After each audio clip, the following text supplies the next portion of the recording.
Muy buenas tardes, bienvenidos a este corte informativo. Hoy es jueves 6 de julio de 2023. Soy Laura Murillo y en los próximos minutos le presentaré la información más reciente del Poder Judicial de la Federación. Saludo a mi compañera Nidia Díaz en la interpretación en lengua de señas mexicana. Comenzamos.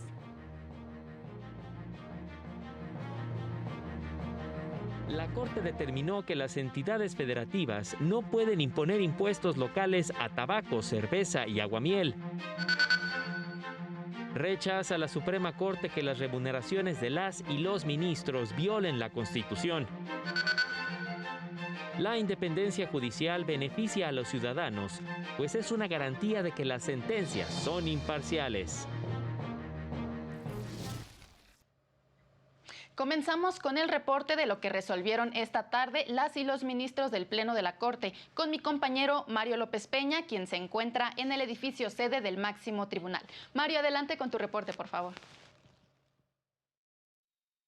¿Qué tal? Muy buenas tardes a todas las personas que siguen esta transmisión. El Pleno de la Suprema Corte de Justicia resolvió 3 controversias constitucionales. En la primera de ellas declaró la invalidez de artículos de la Ley de Hacienda y de la Ley de Ingresos de Tamaulipas para el ejercicio fiscal de 2020, artículos sobre impuestos locales a bebidas alcohólicas y tabacos labrados. De ahí que sí estamos ante una contribución al consumo de tabacos labrados. Entonces, los estados, como Tamaulipas en este caso, no pueden imponer impuestos locales a estos productos. Es que al momento de definir lo que debe entenderse por bebidas con contenido alcohólico, lo cual se hace a partir de la graduación, se cae en la sobreinclusión, pues al ser genérica y sin ningún tipo de salvedad o excepción, se genera un impuesto al consumo de cerveza, aguamiel y productos para su fermentación, productos respecto de los cuales sí hay una reserva expresa en la Constitución Política del país. En la segunda controversia constitucional resuelta por el Pleno, declaró la validez del artículo 45 de la Ley de Coordinación Fiscal de Tamaulipas, que establece que los recursos que se recauden por el impuesto sobre la enajenación de bebidas con contenido alcohólico y tabacos labrados serán distribuidos entre los municipios de ese estado. En la tercera controversia, el Pleno la declaró improcedente por una parte e infundada por otra. Esto a propósito de la ley que crea el Instituto de Identidad Vehicular de Baja California, y por otra sobre la omisión de la Federación de emitir convenios con las entidades para regularizar vehículos de procedencia extranjera que no han sido legalmente importados. Esos fueron los asuntos resueltos por el Pleno de la Suprema Corte en la sesión de este jueves. Muchas gracias, Mario, por tu reporte. Y bueno, en otras noticias, la Suprema Corte rechazó que las remuneraciones de las y los ministros violentan la Constitución. Explicó que el artículo 127 constitucional establece que ningún servidor público puede recibir una remuneración mayor a la del presidente de la República, pero aclara que las remuneraciones no solo son los sueldos, pues también se deben incluir todas las prestaciones que recibe en efectivo y en especie. Precisó que no existe un criterio objetivo para definir la percepción del Ejecutivo Federal, es decir, no solo lo que recibe en efectivo, sino también las prestaciones en especie que son inherentes a su cargo. Por ello, en 2019, la Corte declaró la inconstitucionalidad de diversos artículos de la Ley de Remuneraciones de los Servidores Públicos, ya que no se prevén parámetros objetivos que permitan asegurar el cumplimiento del artículo 127 constitucional, que es evitar el uso discrecional de las remuneraciones. Ante la falta de este criterio, resulta imposible saber cuándo y cómo se debe cumplir con dicho artículo. Por este motivo, ordenó al legislador modificar la ley para incluir dicho parámetro. La independencia de la que deben gozar las y los impartidores de justicia es un principio básico que les permite emitir sentencias con estricto apego a derecho, al margen de cualquier tipo de presiones o intereses extraños, afirmó el magistrado Gilberto Romero Guzmán. Precisó que la independencia judicial a quien beneficia es a los justiciables, pues garantiza que las sentencias que se emitan sean imparciales, única vía para que los juzgadores se ganen la confianza de la gente. La independencia judicial, en última instancia, a quien beneficia es a los justiciables, pues con la independencia se logra una administración de justicia imparcial, como lo ordena el artículo 17 de la Constitución. ¿Qué nos toca hacer a nosotros? Compañeros, pues vamos a ganarnos la confianza de la gente. ¿Cómo? Pues con nuestras resoluciones. Aseguró que su independencia deriva de los procesos de designación, la estabilidad en el empleo y de las remuneraciones que reciben, y tiene como contrapeso el financiamiento de responsabilidades administrativas en caso de incumplir con su función. Agregó que desde su punto de vista sería un error que los jueces fueran electos a través del voto popular. Imaginen ustedes una elección popular de juzgadores, que el pueblo vote. No sé si se han hecho esa pregunta. ¿Realmente habría juzgadores independientes? ¿Habría independencia judicial? El mandato de un juzgador es definitivamente, y lo han dicho algunos autores, incompatible con fines partidistas. En otras noticias, la Unidad General de Conocimiento Científico y Derechos Humanos de la Suprema Corte explicó cuáles son las obligaciones de las y los juzgadores para integrar la perspectiva intercultural. Primeramente, se debe garantizar el derecho de las personas a identificarse como integrantes de un pueblo indígena de manera individual o colectiva. A esto se le conoce como autoadscripción. Las personas y los pueblos indígenas tienen derecho a usar sus propios sistemas normativos, a regular o solucionar conflictos, mismos que deben ser tomados en cuenta. Finalmente, las personas juzgadoras deben estudiar el contexto de los hechos partiendo del entorno y las particularidades de las personas de comunidades indígenas, así como decretar medidas que garanticen su vida, seguridad e integridad ante afectaciones a sus derechos. Y la Defensoría Pública Federal dio a conocer que los asesores lograron que se dictara sentencia absolutoria a 4 personas migrantes hondureñas a quienes se había procesado como presuntos responsables de un incendio ocurrido el 11 de mayo de 2019 en la estación migratoria de San Pedro Tapanatepec, Oaxaca, en donde se encontraban alojadas 117 personas. Incendio en el que no se reportaron personas lesionadas, solo daños materiales. Los presuntos responsables estuvieron 4 años en prisión preventiva hasta que la Defensoría intervino y logró que siguieran su proceso en libertad. Fueron liberados el 15 de mayo del presente año y se les impuso la medida cautelar de reportarse diariamente con la jueza a través de videollamada, demostrar que tenían un domicilio fijo y no salir del estado. La Defensoría presentó diversos medios de defensa y logró que el 19 de junio la jueza de enjuiciamiento absolviera a los migrantes.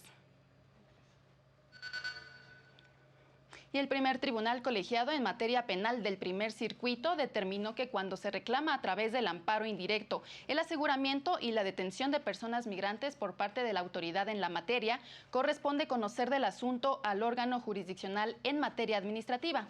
En estos casos, el juez que conoce del recurso solo debe atender la naturaleza de la acción intentada, con independencia de los reclamos que se describan en la demanda, pues regularmente la detención solo tiene el propósito de regular el tránsito de personas en materia migratoria.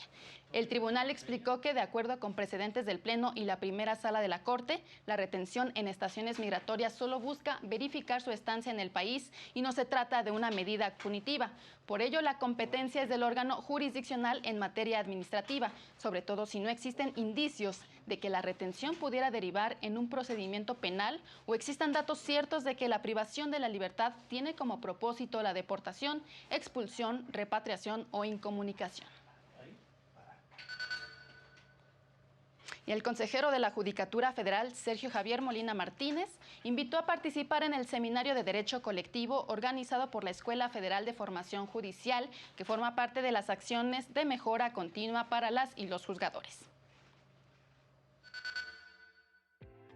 Parte importante de esas acciones es la capacitación de todas las personas que componemos el Poder Judicial de la Federación. Y una muy específica es el conocimiento a profundidad de la gran transformación en el sistema de impartición de justicia federal. El seminario comenzará este viernes 7 de julio y durante 4 sesiones que se transmitirán en YouTube, analizará las implicaciones y problemáticas que tiene el derecho colectivo en México para construir estrategias de atención y solución. Vamos a una pausa y continuamos.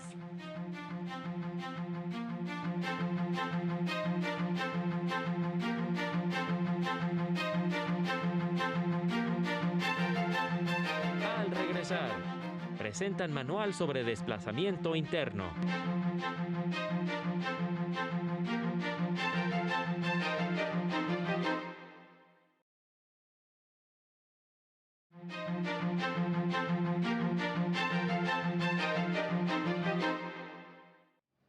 Gracias por continuar con la información. La Sala Regional Monterrey confirmó las medidas cautelares impuestas por el Tribunal Electoral de Nuevo León a militantes del partido Movimiento Ciudadano por incurrir en violencia política en razón de género en perjuicio de una funcionaria pública militante de otro partido.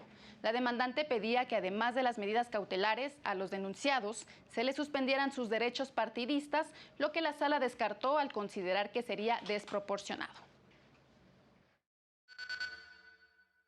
Prohibió a los denunciados por violencia política en razón de género realizar cualquier acto de amenaza, intimidación o amedrentamiento en perjuicio de la actora y de su familia, así como realizar cualquier acción que obstaculizara el ejercicio de sus funciones.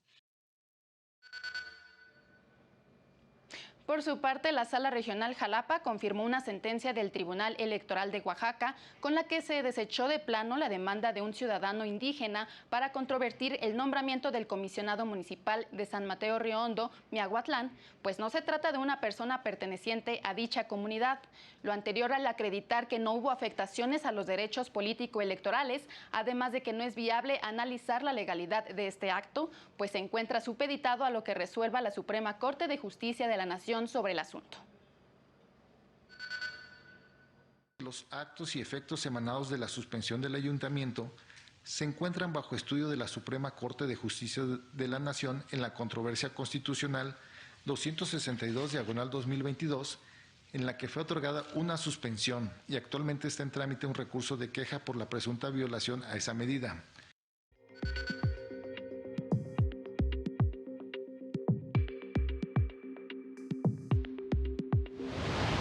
Se inauguró un nuevo módulo judicial en el municipio de Escobedo, Nuevo León, para acercar los servicios del Poder Judicial del Estado a municipios fuera de la zona metropolitana que no cuentan con una sede judicial. El Poder Judicial de Tabasco integró la Comisión para la Instrumentación y Consolidación del nuevo Sistema Procesal de Impartición de Justicia en materia civil y familiar para implementar el nuevo Código Nacional en la materia. Servidoras públicas del Tribunal Superior de Justicia de Yucatán participaron en la primera mesa de trabajo Distintivo Violeta, enfocada en la creación de espacios seguros y libres de violencia en los centros de trabajo, que fomenten ambientes de paz, apoyo e inclusión. En Baja California se inauguró el 14º Encuentro Nacional de Servicios Médicos Forenses, organizado por el Poder Judicial del Estado y la Cruz Roja, en el que se destacó la labor que realiza el CEMEFO en los procesos de justicia y búsqueda de la verdad. Para el canal del Poder Judicial de la Federación, Jesús Daza. Ahora nos enlazamos con mi compañero Juan Carlos González hasta las instalaciones de la Secretaría de Gobernación, donde se presentó el Manual sobre Desplazamiento Interno en el marco del Encuentro Internacional de Movilidad Humana 2023. Adelante, Juan Carlos, por favor, con tu reporte. ¿Qué tal? Buenas tardes. Así es, estamos aquí en la Secretaría de Gobernación, donde se presentó el Manual sobre Desplazamiento Interno que editó la Suprema Corte de Justicia de la Nación con el apoyo de la Oficina en México del Alto Comisionado de la ONU para los Refugiados y la Cruz Roja Internacional. Se comentó que este manual es una verdadera herramienta que está dirigida principalmente para las personas impartidoras de justicia que están resolviendo estos casos de personas que tienen que abandonar sus lugares de origen por alguna situación de violencia o también por algún desastre natural ocasionado por el cambio climático que ya estamos padeciendo. Vamos a escuchar lo que comentaron.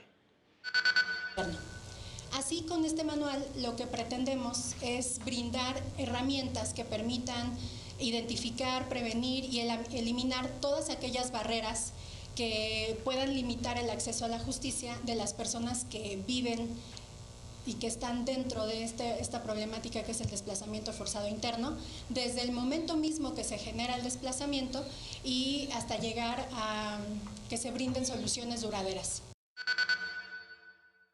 En la presentación de este manual se destacó la necesidad de generar una legislación específica para enfrentar este fenómeno de desplazamiento forzado interno que cada vez más afecta a personas en nuestro país. Es la información que tenemos. Muchas gracias, Juan Carlos, por tu reporte y los detalles, por supuesto, en el noticiario nocturno. De esta manera llegamos al final de este espacio de noticias. Antes de despedirnos, lo invitamos a mantenerse en la señal del canal del Poder Judicial de la Federación. A las 19:30 horas no se pierda nuestro avance informativo y a las 20:30 el noticiero nocturno. Soy Laura Murillo, le agradezco mucho su atención. Hasta pronto.